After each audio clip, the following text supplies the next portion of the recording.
Okay, 5.10 Introduction to Optimization. So this is just, I guess, setting up equations and stuff. So I guess to start, strategies for solving optimization problems. Draw a picture and identify known and unknown quantities. Write an equation that will be optimized. Write your equation in terms of a single variable. Determine the desired max or min value with calculus techniques. Determine the domain of your equation to verify if the endpoints represent a max or min.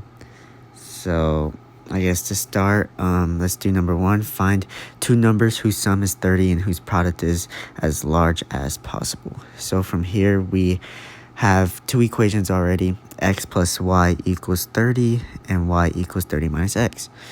So from here, we put p equals xy equals, then we plugged in the x minus 30 from right here into this, right? So it turned into this.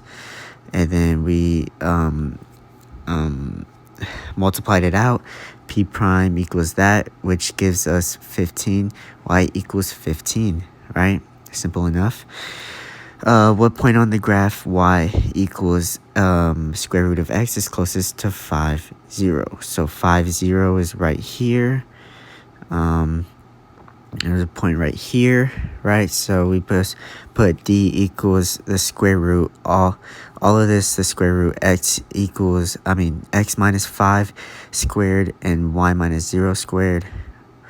And then d1 equals x minus 5 squared plus y squared.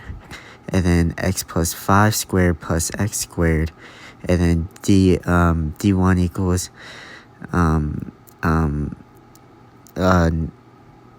sorry, I'm stuttering. 5x squared plus y, and then d1 prime equals 2 of t x minus 5 plus 1 equals 0, which gives us our final answer, 9/2, right? For this one, we drew a picture, like the steps told us to. Mr. Kelly needs to make an open top box to store all his magic cards. He has a piece of cardboard that is 14 by 30 inches. To do this, Mr. Kelly cuts out squares of equal size from the four corners so the four sides can be bent upwards. What size should the squares be in order to create a box with the largest possible volume? So we drew a picture, 30 and 14, and then the volume is equal to length, weight times height. Plugged it in to made an equation, 14 minus 2x, 30 minus 2x times x, and then you just plug in the numbers. Got that, then you simplify it out, and that is how we get our equation. And then same thing with this, just set up an equation. Two towers are 30 feet apart. We drew a picture, 30 feet apart.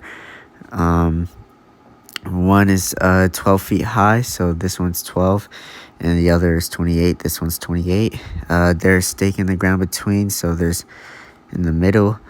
The top of each tower has a wire tied to it that connects the stake to the ground. Where should the stake be placed to use the least amount of wire, right? So from here, we just make an equation, right? D1 is this, D2 is that, and then from there you just combine it. Simple as that.